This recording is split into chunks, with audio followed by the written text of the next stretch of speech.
السلام عليكم ورحمة الله وبركاته. كسو دوادا صاحبيال kanaalka dhugasho. Magacaygu waa Cabdiraxmaan Suudi. Waxaan maanta idin soo gudbinayaa qiso aad u xiiso badan. Qisadani waxay dhex martay dhakhtar gaal ah iyo wiil muslim ah, waxayna ku bilaabanaysaa sida tan.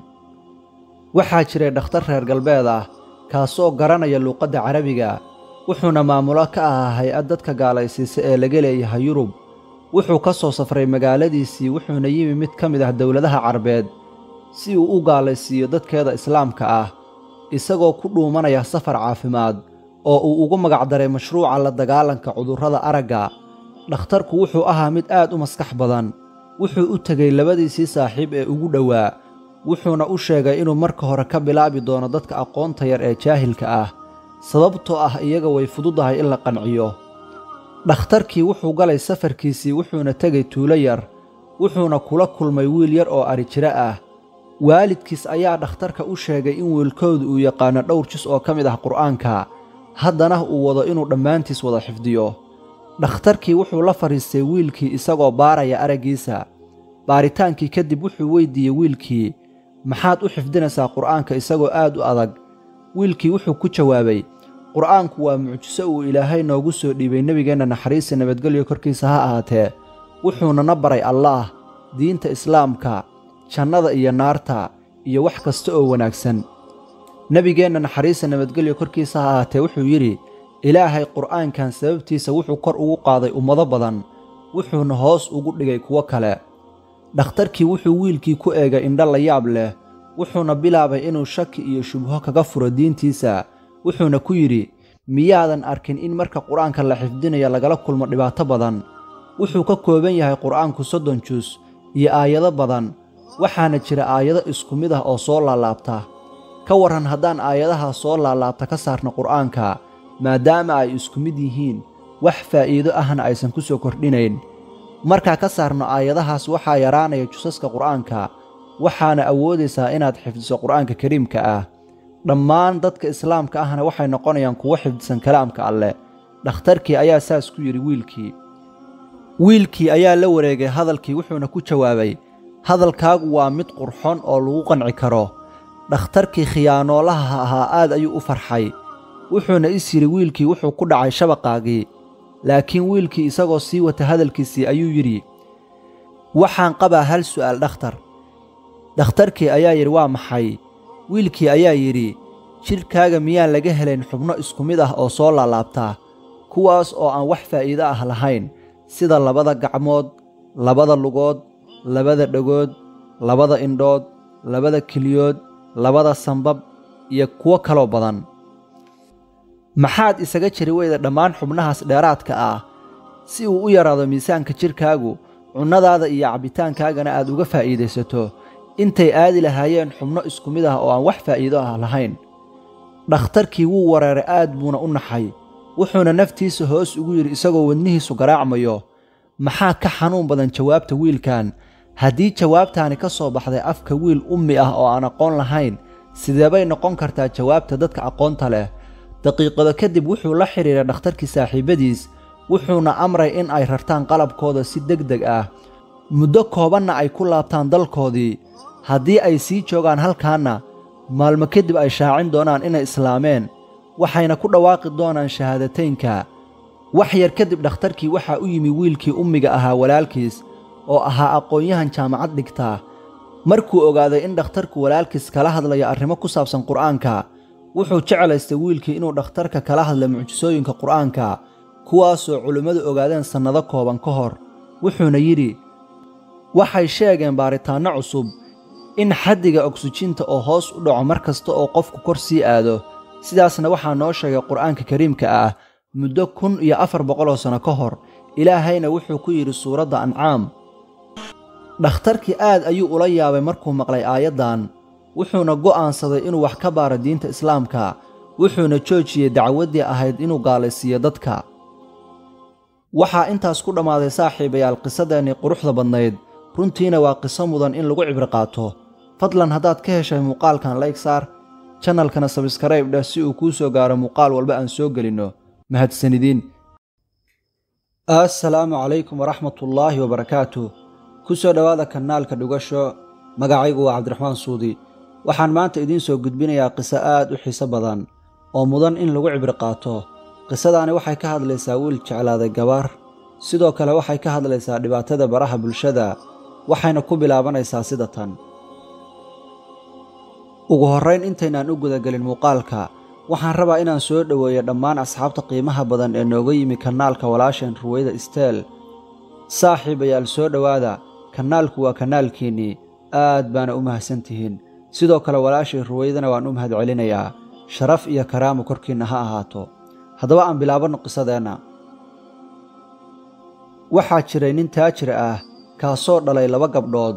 tan weyn waxay waalidkeed ka kaalmayn jirtay arrimaha ganacsiga, waxayna ku mashquuli jirtay adduunyada. tan yarna oo la odhan jiray Aala waxay ahayd gabar akhlaaq wanaagsan, dhanka diintana aad ugu fiican, waxayna jecleed acmaasha khayrka ah, waxayna caawin jirtay dadka baahan, aad ayayna u qurux badnayd. maalin maalmaha ka mid ah, 2dii gabdhood waalidkood waxay faa'iido u heleen hanti aad u badan, waxayna 2dii gabdhood mid walba u hadiyeeyeen lacag dhan $1 milyan.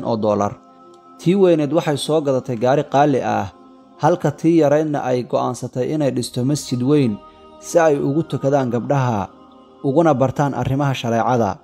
markii la dhammeeyey dhismihii masjidka, Aala waxay timi masjidkii waxayna ka codsatay dhammaan shaqaalihii inay ka baxaan masjidka si ay u fiiriso qaabdhismeedkiisa. laakiin si kadis ah waxaa masjidkii ugu haray mid ka mid ah shaqaalihii oo ahaa wiil dhallinyaro ah. markii uu soo baxay wuxuu arkay Aala, wuxuuna la yaabay quruxdeeda, qalbigiisana waxaa ku dhacay jacaylkeeda. wiilkii markuu u soo laabtay gurigiisa wuxuu dareemay xanuun iyo cidhiiri badan, kuwaasoo ay sababeen aragtidii Aala. waxaa u timi walaashiis oo aad uga naxday, maadaama uu ahaa wiilka keliya ee la dhashay iyada. markii ay weydiisay sababta xanuunkiisa wuxuu u sheegay inuu jeclaaday gabadha la dhaho Aala oo uu dhalay ninka hantiilaha ah, wuxuuna yidhi haddaanan guursan gabadhaas waa dhimanayaa. wuxuuna ka dalbaday walaashiis inay u tagto Aala una sheegto arrinkiisa iyo inuu rabo inuu soo doonto uuna guursado. gabadhii waxay u naxday walaalkeed, waxayna aaday Aala iyadoo ka baqsan inay ka diido codsiga walaalkeed, ilaahayna ka baryaysay inuu u fududeeyo arrinkeeda si uu walaalkeed ugu sii noolaado. Aala way soo dhoweysay gabadhii waxayna ku qaabishay weji furan. gabadhii waxay u sheegtay Aala arrinka walaalkeed. Aala waxay ku tidhi waan aqbalayaa, laakiin waa inuu 40 habeen oo xiriira salaatuleyl tukadaa, markaas kadib ayaanna isu soo noqonaynaa. gabadhii waxay u tagtay walaalkeed waxayna u sheegtay dalabkii Aala. wiilkii wuu farxay wuxuuna yidhi waxaan bilaabayaa isla caawa. wiilkii wuxuu isla habeenkii bilaabay salaatuleylkii, laakiin waxba iskama beddelin fikirkiisa iyo jacaylkii uu u qabay Aala.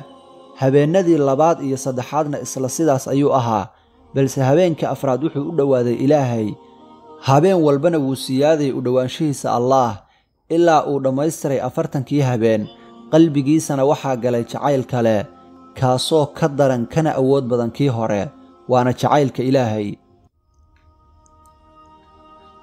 markuu dhammaaday wakhtigii, wiilkii wuxuu u diray walaashiis Aala, wuxuuna u sheegay inuu dalabkeedii fuliyey.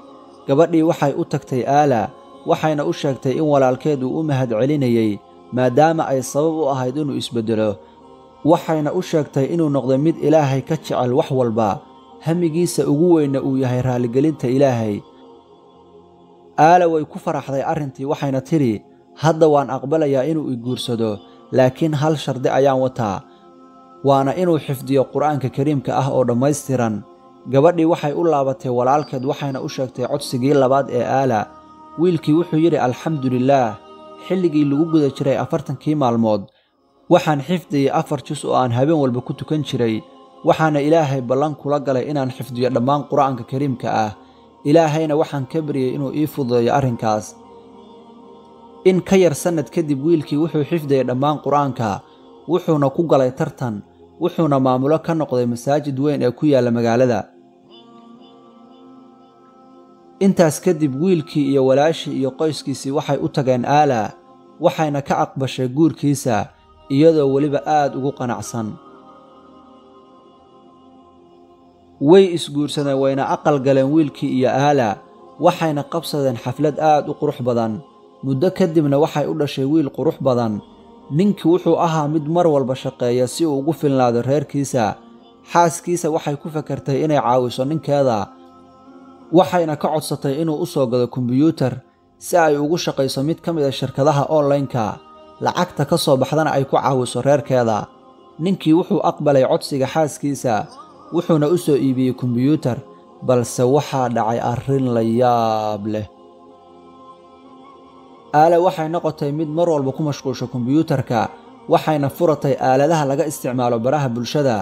maalin walbana waxay ka baran jirtay qof cusub, ilaa ugu dambayn ay baratay wiil kaasoo ay la samaysay xiriir. wuxuuna u sheegay inuusan la'aanteed noolaan karin, aadna uu u jecel yahay. iyadiina waxay ku xirantay wiilkii, waxayna jeclaysatay inay mar walba isticmaasho aaladaha baraha bulshada, gaar ahaan Facebooka, si ay ula hadasho wiilkii ay xiriirka lahaayeen. muddo badan ayaana arrinku sidaas ahaa. maalin maalmaha ka mid ah ayaa aala ninkeedu wuxuu ka yimi shaqadii xilli hore iyadoo aan filanayn. iyadoo qoraysa sheeko ayuuna u soo galay ninkeedii. xaaskii way naxday wayna boodday. ninkii wuxuu akhriyay farriintii ay qoraysay, wuxuuna la kulmay hadallo akhlaaq xumo ah uuna soo qoray wiilka ay xiriirka la lahayd xaaskiisu. waxaana ka mid ahaa inay iska furto ninkeeda, isaguna uu guursan doono, labadooduna wada noolaan doonaan inta noloshooda ka dhiman. uuna noolaan karin iyada daraaddeed. xaaskii waxaa u bannaanaatay hal waddo, taasoo ah inay qirato khaladkeeda, balse ninkii ayaa go'aansaday inuu furo xaaskiisa. markii uu furay kadib, aala waxay isku dhaceen wiilka ay xiriir wadaagga ahaayeen. xiriirkoodiina saas ayuu ku dhammaaday, gurigeediina wuu dumay. dhammaan noloshii qoyskuna way burburtay, waxaana sabab u ahaa baraha bulshada iyo sheekadii khiyaaliga ahayd oo wiilku la dhisay aala. xaaskii waxay u soo laabatay ninkeedii, waxayna ka dalbatay inuu cafiyo, balse wuu ka diiday, wuxuuna yidhi lagama yaabo inaan mar damba kugu kalsoonaado. saaxiibayaal, halkaas ayay ku soo dhammaatay qisadeenni quruxda badnayd. waxaana ka faa'iidaynaa qisadan in lamaanahaaga aad ugu yeerto daacada Alle, iyo qodobka ugu weyn ee ah inaad ka digtoonaato dhibaatada baraha bulshada. reerkaas oo dhan noloshooda waxaa burburiyay aaladahaas. qisadeenna intaas ayay ku eg tahay. fadlan muuqaalka like saar, lana sii wadaag asxaabtaada. haddaad ka heshayna qisada qaybta kommentiga nugula wadaag.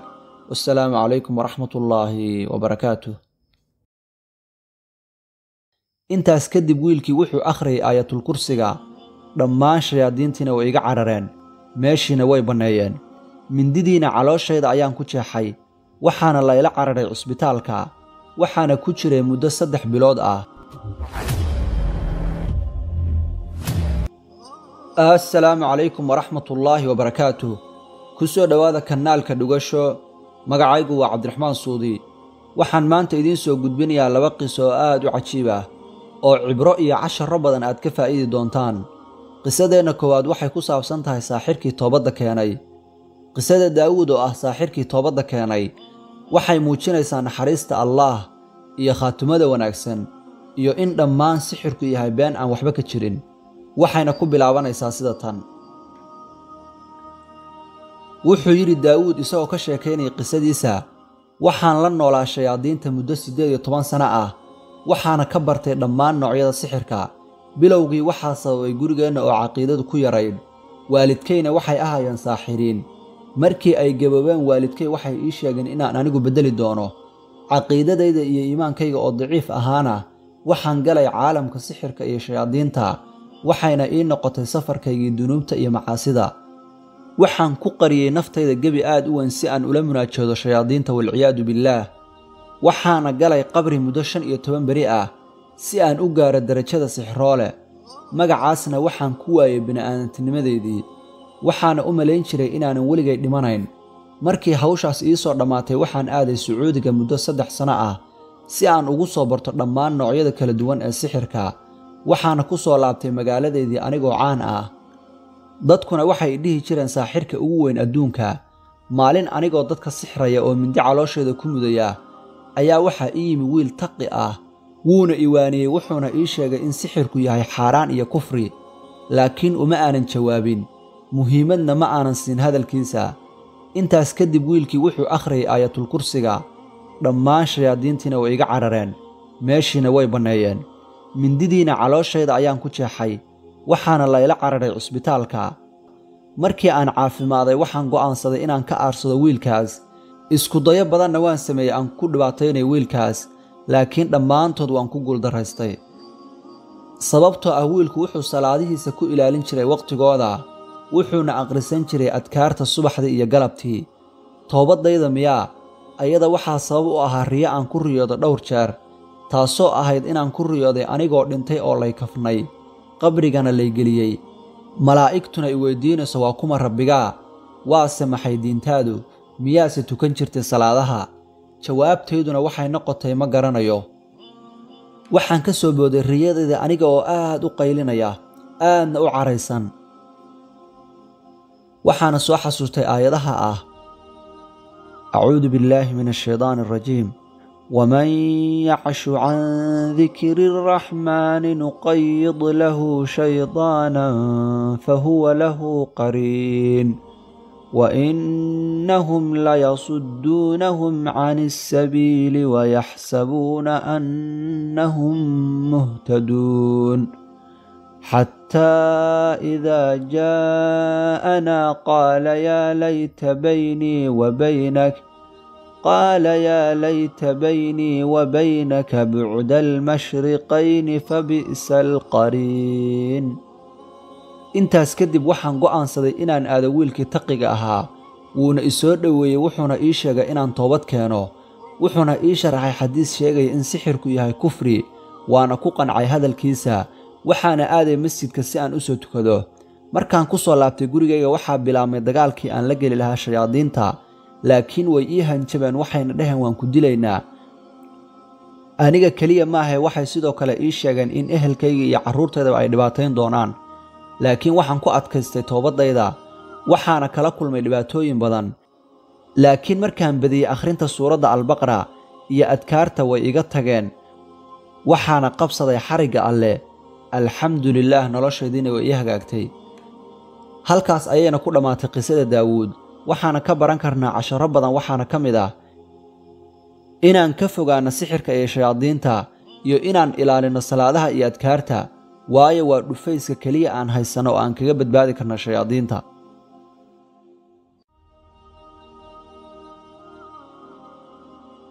qisadeenna labaad waxay dhex martay lamaane iyo gabar u shaqaysaa waxayna ku bilaabanaysaa sida tan waxaa jirtay gabar qurux badan waxaa guursaday wiil ay shaqo wadaag ahaayeen waxayna u dhashay gabar yar gabadhii waxay ku mashquushay shaqadeeda waxayna u baahatay qof ka reeba gabadheeda yar waxay qabsatay gabar shaqaale ah oo falastiiniyad ah si ay guriga uga shaqayso cunugta yarna ay ugu sii hayso intay jirto shaqada maalmihii way socdeen sidoo kale waxay noqotay gabar dhib badan maalin maalmaha ka mid ah gabadha yar hooyadeed oo ka timi shaqada ayaa aragtay gabadheeda yar oo ku jirta jikada oo gacanta ku haysata mindi hooyadii waxay ka qaaday mindidii waxayna bilowday inay shaqaalihii ka baarto guriga qaybihiisa kale laakiin nasiib darro way ka weyday hooyadii waxay ku nasatay fadhiga si ay u sugto intay ka imaanayso gabadha shaqaalaha ah gabadhii ayaa timi xilli dambe habeenkii hooyadii waxay canaanatay gabadhii wayna ku qaylisay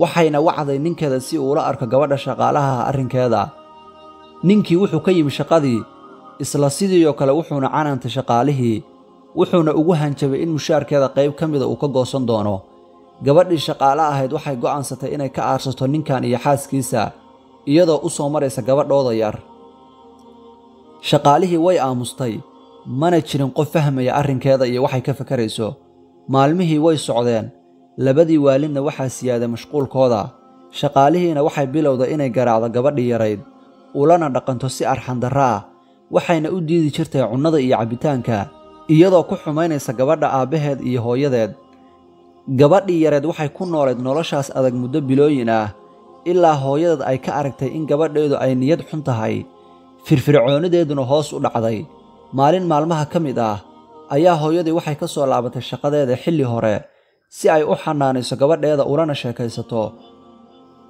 waxayna maalintii oo dhan wakhtigeeda la qaadatay gabadheeda yar way ciyaarsiisay wayna u sheekaysay waqti dheer kadib waxay geysay suuliga si ay ugu qubayso gabadheeda, balse waxay la kulantay arrin la yaab leh. waxay gabadheedii yareed jirkeeda ku aragtay dhaawacyo badan. waxay u tagtay gabadhii shaqaalaha ahayd, waxayna weydiisay maxay yihiin dhaawacyadan. shaqaalihii waxay ku jawaabtay, dhaawacyadu gabadha waxay ka soo gaareen iyadoo ku ciyaaraysa beerta reerka jaarkeenna ah. hooyadii way rumaysatay warkii shaqaalaha, waxna maysan odhan. shaqaalihii way faraxday, waxayna qorshaysay aargoosigii ugu weynaa ee ka aargoosanayso ninka iyo xaaskiisa. habeennada ka mid ah ayaa ninkii iyo xaaskiisa waxay ka qayb galeen kulan bulsho. markay guriga ku soo laabteenna way waayeen gabadhii yarad iyo shaqaalihiiba. hooyadii way naxday, waxayna bilowday inay raadiso gabadheedii iyada iyo ninkeedaba. naxariista ilaahayna waxay la kulmeen waardiyaha guriga dariskooda ah, wuxuuna u sheegay halkay aaday shaqaalihii. waxay waceen booliiska, waxayna aadan halkii loogu sheegay. hooyadii waxay aragtay gabadheedii yarayd, way ku soo boodday, laabta ayayna gelisay. ninkiina wuxuu sidoo kale arkay gabadhii shaqaale ahayd oo la sheekaysanaysa wiil Falastiini ah. wuxuuna ogaaday ninkii inay rabeen inay gataan gabadhan yar, kadibna ay isaga baxaan waddanka, iyadoo ka aargoosanaysa isaga iyo xaaskiisa. booliiskii waxay bilaabeen inay qabtaan shaqaalihii iyo wiilkiiba, kadibna ay xiraan. maalintaas kadib hooyadii waxay go'aansatay inay xanaanaysato gabadheeda yar, shaqaale dambana aysan u dhiiban, gurigeedana aysan ku aaminin. halkaas ayay ku soo dhammaatay qisadeenna labaadna. qisadan waxaan ka baranaynaa inaan si xun loola dhaqmin qofka shaqaalahaaga ah iyo dhammaan dadka oo dhan. intaas ayuu ku ogyahay muuqaalkeenna maanta, waxaana idiin soo gudbinaya anigoo ah walaalkan Cabdiraxmaan Suudi. fadlan haddaad ka heshay muuqaalka like saar, channelkana subscribe si ay kuu soo gaaraan muuqaalada cusub. والسلام عليكم ورحمة الله وبركاته. السلام عليكم ورحمة الله وبركاته. كسو دوادا كنالka dhugasho, magacaygu waa Cabdiraxmaan Suudi. waxaan maanta idiin soo gudbinayaa qiso aad u cajiib ah. qisadan waxay dhex martay nin faqiir ah iyo nin taajir ah, waxayna ku bilaabanaysaa sida tan. waxaa jiray nin faqiir ah, waxaa xanuunsaday wiil uu dhalay, wuxuuna awoodi waayey inuu aado iskuulka. waxaa kaxaysay hooyadii, waxayna u qaaday isbitaalka. baaritaan kadib dhakhtarkii wuxuu u qoray warqad dheer oo daawooyin ah, wuxuuna u sheegay inay si degdeg ah ugu soo gado kadibna ay siiso wiilkeeda. hooyadii waxay ku soo laabatay gurigii iyadoo murugaysan, iyadoona sugaysa inta uu shaqada ka soo laabanayo ninkeeda si uu u siiyo lacagta daawada. laakiin aabbihii wuxuu yimi gabalgaabkii isagoon wax lacaga wadin. labadii waalid way murugoodeen. markay eegaan ilmahoodii oo xanuunsanna waxaa ku siyaadaysay murugada. saacado kadib aabbihii wuxuu qaatay go'aan adag. wuxuu xaaskiisa ka qaaday warqaddii daawooyinka ay ku qornaayeen, wuxuuna ka ballanqaaday inuu u imaanayo isagoo wada daawooyinka. ninkii wuu baxay, wuxuuna aaday guriga ninka deriskiisa ah oo ahaa nin hantiilo ah, kaasoo ka samaysan derbiye aad u qurux badan, ayna yaalliin fadhi aad u jilicsan, albaabkiisuna uu ka samaysnaa xariir. isagoo ogaa in ninka taajirka ah iyo faamilkiisuba ay ka maqnaayeen guriga, wuxuu ka soo galay guriga dhanka daaqadda, wuxuuna jeebkiisa kala soo baxay toosh yar si uu ugu ifiyo guriga ugana baaro meesha ay taalla lacagtu. wuxuuna guda galay inuu baaro gurigii, ilaa ugu dambayntii uu ka helay khaanad ay ku jiraan jawharado iyo lacag. kadib ninkii faqiirka ahaa wuxuu urursaday lacagtii, wuxuuna gashtay jeebkiisa, wuxuuna go'aansaday inuu ka baxo daaqaddii uu ka soo galay guriga. markuu aaday dhanka daaqadda waxay indhihiisu qabteen boor. wuxuu aaday dhankii boorka, kadibna wuxuu ku arkay xadiis uu yidhi nebigeenna sala allahu calayhi wasallam, kaasoo micnihiisu yahay qofna shay ugama tago ilaahay dartiis ilaa ilaahay wuxuu ugu beddelaa wax ka khayr badan. ninkii waxa uu dhowr mar akhriyay xadiiskii, qalbigiisuna wuu jilcay, ilin ayaana soo dhaaftay. wuxuuna naftiisa ku yidhi, sidee baan gacantayda wax ugu xaday anigoo mar walba ku tasbiixsada iyada. ninkii faqiirka ahaa wuxuu fadhiistay dhulka, wuxuuna eegay samada isagoo leh, ilaahayow i cafi, ilaahayow i saamax, ilaahayow ii kaalmee. kadibna wuxuu lacagtii ku celiyey khaanaddeedii, wuxuuna go'aansaday inuu ka baxo daaqaddii uu ka soo galay. intuu u sii socday dhanka daaqadda, waxaa ka dhacay warqaddii daawooyinku ay ku qornaayeen. isaguna muusan dareemin, wuu iska baxay isagoo ku celcelinaya astakfirullaah, astakfirullaah, ilaa uu ka gaaray gurigiisii. wuxuuna arkay wiilkiisii oo hurdaa. wuxuu fariistay dhinaciisa wuxuuna bilaabay inuu u duceeyo wiilkiisa.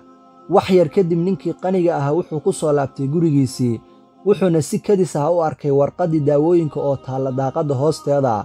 wuu soo qaaday warqaddii isagoo degdegaya, wuuna soo iibiyey daawooyinkii oo dhan, wuxuuna u keenay ninkii faqiirka ahaa.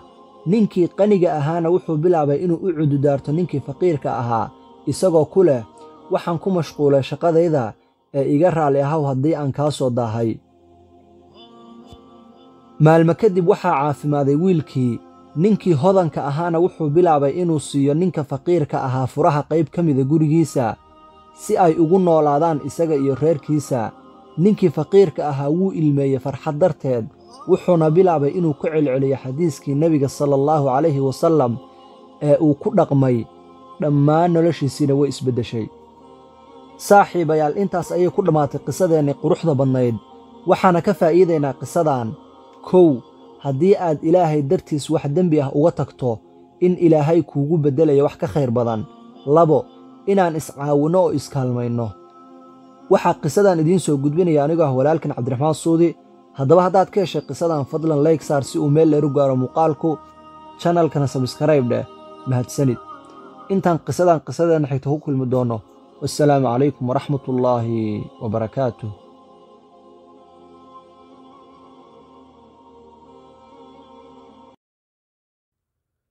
السلام عليكم ورحمة الله وبركاته. كسو دوادا channel ka dhugasho. waxaan maanta idin soo gudbinayaa qiso aad u xanuun badan oo aan hubo inay qof kasta oo daawada ka ilmaysiin doonto. qisadani waxay ku saabsan tahay wiil dilay hooyadii, waxayna ku bilaabanaysaa sida tan. balse ugu horreyntii intaynaan u gudagelin muuqaalka, fadlan like saar muuqaalkan haddii uu ku soo gaaray, channelkana subscribe dheh haddaan ugu cusub tahay. wiilkan ma uusan fiirin dhibkii ay hooyadii ka soo martay intii uurkeeda uu ku jiray, dhalmadii iyo dhibtii ay soo martay. sidoo kalena ma uusan fiirin sannadihii badnaa ay ku soo bixisay tarbiyayntiisa iyo barbaarintiisa. sidoo kale ma uusan fiirin habeenadii badnaa ee isaga dartii u soo jeeday. waxa uu abaalkeeda ka dhigay inuu gacantiisa ku dilo. waxa uu yidhi wiilkan caasiga isagoo ka warramaya qisadiisa: aad baan uga murugaysanahay una qoomamaynaya. ma ahayn mid caqligiisu jooga markaan dilayay hooyaday. kaniinka loo yaqaano taramadolka ayaan ku waayay caqligaygii iyo naftaydii. kelmadahan ayuu wiilku ka cabbiray murugada uu dareemayo kadib markii uu dilay hooyadiis oo 58 jir ahayd. wiilkana waxa uu sheegay isagoo yar inuu bilaabay isticmaalka maandooriyeyaasha, waxbarashadana uu kaga haray fasalkiisii 6aad, salaadana uu isaga daayay.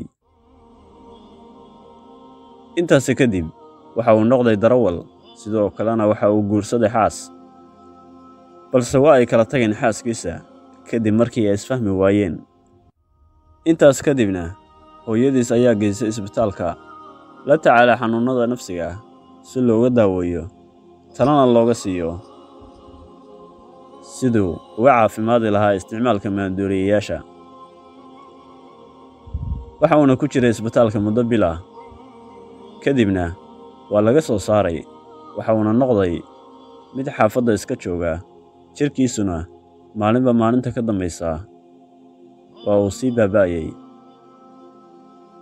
subax subaxaha ka mid ah ayaa uu wiilkii waxa uu weydiistay hooyadii lacag si uu ugu soo gato sigaar, balse way u diiday. waxaana dhex madhay labadooda hadallo kulkulul. intaasi kadib hooyadii waa ay ka tagtay, waxayna aaday dhankaas iyo jikada si ay ugu diyaariso quraac uu cuno. balse daqiiqada kadib waxaa dhacay arrin la yaab leh. wiilkii waxa uu gadaal ka maray hooyadii, waxauna dhabarka ka geliyey mindi 3 jeer. kamana uusan tegin ilaa ay dhulka dhacday oo ay nafta weyday. hooyadii oo dhiigbaxaysa ayaa uu ka cararay. intaasi kadibna waxa uu isu dhiibay booliiska, waxa uuna qiray dembigiisa, waana la xiray.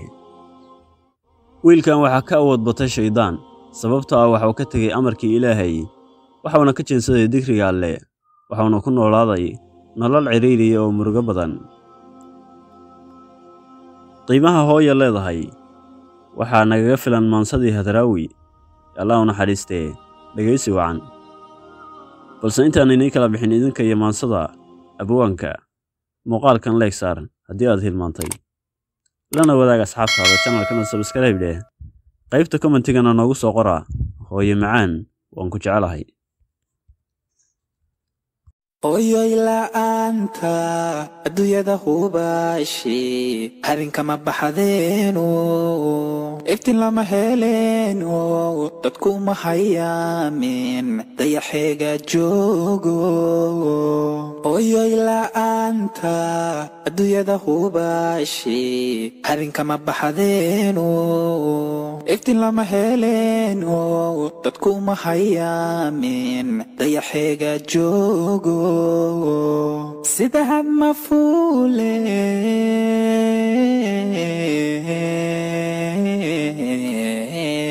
dadig hawdka luulato hawa lagu magaadhe hubka lagu matuure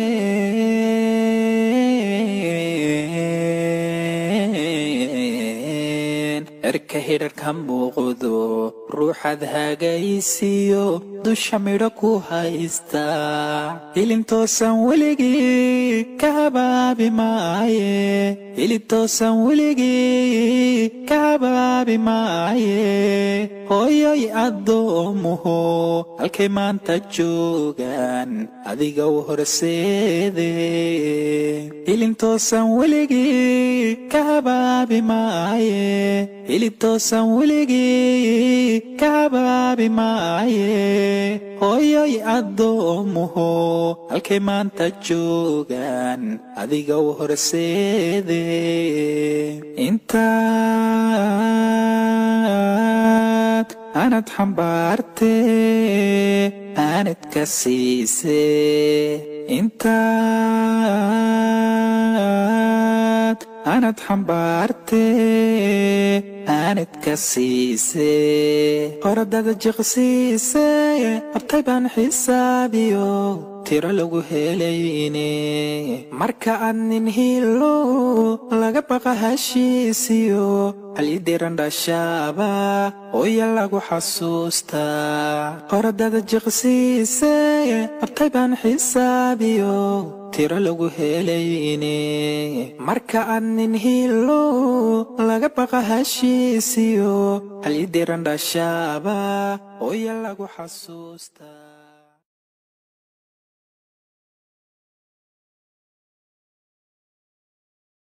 wuxuu ka sheekeeyey wiil Australiyaana oo lagu magacaabo Robin qisada islaamidiisa kaasoo markuu islaamay kadib la baxay magaca Abubakar wuxuuna yiri waxay bilaabatay qisadaydu sanadkayga koowaad ee jaamacadda sanadkaas waxaan wajahay caqabado aad u badan waxaa kala tegay labadayda waalid anigana waxaan galay shil gaari sidoo kalena waxaa geeriyooday mid ka mid ah saaxiibadaydii iigu dhowaa intaas kadib waxaan weydiiyey naftayda maxaad u joogtaa adduunkan waa maxayse hadafka aad ka leedahay noloshan waxaa ii muuqday inuu shaki iga galo hadafkayga nolosha aniga waxaan markaas ahaa masiixi Australiyaan ah waxaan bilaabay inaan ku adkaado masiixiyadda waxaana aaday kaniisadda dhammaan dadka joogay waxay ku luuqaynayeen kelmado aanan micnahooda fahmayn waxaan weydiiyey su'aalo dhowra oo maskaxdayda ka guuxayay ma aysan furan kitaabka injiilka si ay iiga jawaabaan su'aalahayga balse qof walba wuxuu ila wadaagay fikraddiisa iyo siday wax ula muuqdeen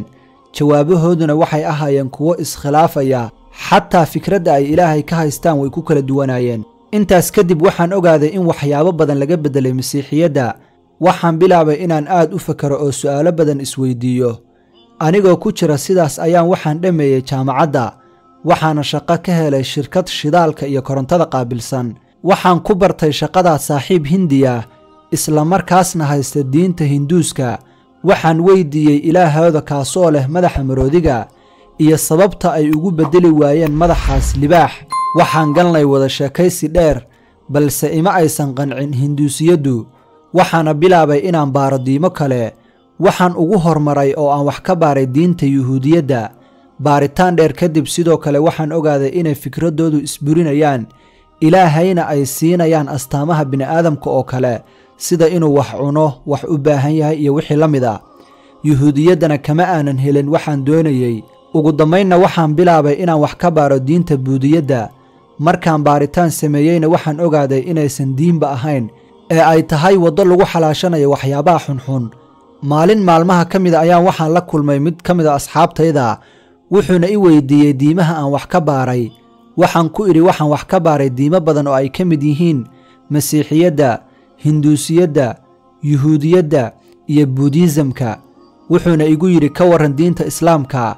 waxaan ku idhi islaamku diin maahan ee waa argagixiso, mana rabo inaan wax ka baaro.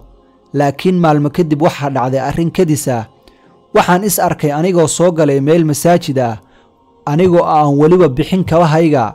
waxaana ku sigtay inaan madaxa kaga istaago mid ka mida dadkii tukanayey. waxaan arkay shiikh lagu magacaabo abaa xamse oo istaagay. intaas kadib waxaan naftayda ku idhi maanta waad dhimanaysaa. shiikhii inta uu dhoolo caddeeyey ayuu igu yidhi maalin wanaagsan adeer, ka warran xaaladdaada iyo hadallo kale oo naxariis iyo dabacsanaani ka muuqato. markuu igu qaabilay weji furfuran waxaan dareemay degganaan. waxaana weydiiyey dhammaan su'aalihii maskaxdayda ka guuxayey. waxaan aad ula yaabay haybadda iyo degganaanta ka muuqata shiikha. su'aal kastoo aan weydiiyana wuxuu kala furayay kitaabka qur-aanka ah, wuxuuna iga tusayey jawaabta su'aashayda. si kasta oo ay u adag tahay su'aashaasi, dhammaan su'aalahaygiina wuxuu iiga jawaabay si waafi ah oo faahfaahsan. aniga oo qanacsan ayaana ka tegay masaajidkii. 2 asbuuc kadib waxaan la kulmay wiil islaam ah, waxaana weydiiyey su'aalo quseeya diinta. markuu iiga jawaabay kadib waxaan ku idhi, haddaad islaam tihiin marka laydin weydiiyo su'aal maxaad ugu jawaabi weydeen fikradihiinna? wuxuu iigu jawaabay wiilkii, wax fikir ah nooma furna marka laga hadlayo su'aalo diini ah, keliyana jawaabta waxaan ka keeni karnaa qur'aanka kariimka ah ama xadiis laga wariyey nebigeenna sala allahu calayhi wasallam. intaas kadib waxaan qaatay kutub qur'aan ah, waxaana la tegay xaafaddaydii, waxaana bilaabay inaan akhriyo. arrinta ugu weyn aan ku arkayna waa inaysan ahayn qoraalka ku qoran kitaabkan qiso ama sheeko, ee uu yahay wax kugu amraya wanaagga, islamarkaasna kugu hanuuninaya waddada saxan. habeennada ka mida waxaan galay jawi deggan, waxaan daartay shamac, daaqadaha gurigaygana waan xirtay. waxaana bilaabay inaan ka fekero kownkan waxa yaal, sida buuraha, badaha iyo qaabka uurku jirta ay u samaysanto. ilaahay ayaan gacmaha kor ugu taagay oo la hadlay. waxaana ku idhi, ilaahayow waxaan rabaa inaan soo islaamo, ee ii iftiimi qaybo ka mida awooddaada. intaas kadib waxaan kala furay qur'aanka kariimka ah, waxaana iga soo horbaxday aayadda ah, inna fii khalqi asamaawaati waalardi waاkhtilaafi allayli waannahaari la'aayaatin liuli lalbaab الذين يذكرون الله قياما وقعودا وعلى جنوبهم ويتفكرون في خلق السماوات والأرض ربنا ما خلقت هذا باطلا سبحانك فقنا عذاب النار. dhammaan arrimihii aan ka fakarayeyna waxaa ka hadlayay beejka ugu horreeya kutubka qur'aanka oo aan kala furay. jirkayga dhammaan xaad way istaagtay, waxaana dareemay inay tahay dhambaal iiga yimi xagga alleh. xaaladdayda dhanna way isbeddeshay. sidoo kalena waxaan dareemay inuu ilaahay i tusay daliil cad. maalintii xigtay waxaan go'aansaday inaan islaamo, waxaana ku dhawaaqay shahaadateynka.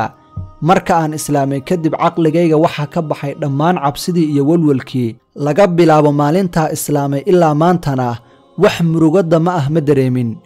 sidoo kale waxaan bartay waxa ay diinta islaamkuna farayso iyo waxay naga reebayso.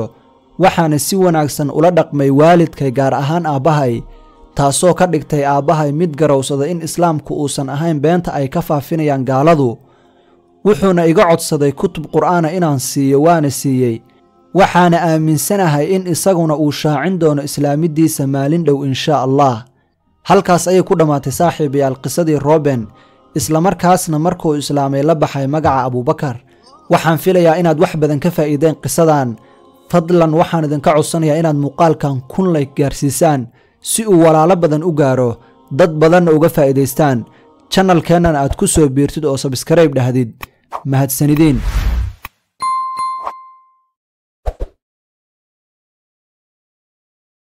assalaamu calaykum saaxiibada qiimaha badan, ku soo dhowaada kanaalka dhugasho. magacaygu waa cabdiraxmaan suudi. maanta waxaan idiin soo gudbinayaa qiso cajiib badan oo runtii aan rajaynayo inuu qof walba ka heli doono. haddaba ku soo dhowaada qisadeenna maanta. qisadeennu waxay ku bilaabanaysaa sida tan. waxaa jirtay gabar wanaagsan taasoo ilaahay ka cabsata mar walba, wax walba oo ilaahay farayna samaysa, wuxuu ka reebayna ka hartaa. gabadhii waxaa guursaday nin sideeda oo kale wanaagsan. ilaahay ma uusan siin wax ilmo ah muddo 5 sano ah. dhammaan 5taas sanana waxay ahayd mid sabarta, kana raalliya qadarta alle, ilaahayna ka barida inuu siiyo carruur wanaagsan. markii qof ka mid a asxaabteeda uu weydiiyo inay dhashay iyo in kale, waxay ku jawaabi jirtay xadiiskii nebiga sallallahu calayhi wasallam, kaasoo micnihiisu ahaa bini'aadamka liibaantiisa ama guushiisa waxaa ka mid ah inuu ku raalli noqdo wuxuu ilaahay u qoray. guuldarradiisa ama nasiib xumadiisana waxaa ka mid ah inuu ka caroodo wuxuu ilaahay u qadaray. dhammaadka sannadkii 5aad ilaahay wuxuu ka aqbalay ducadeedii, waxayna qaaday uur. aad ayay u faraxday, waxayna la timi sujuud badan iyadoo ilaahay ku mahadisay.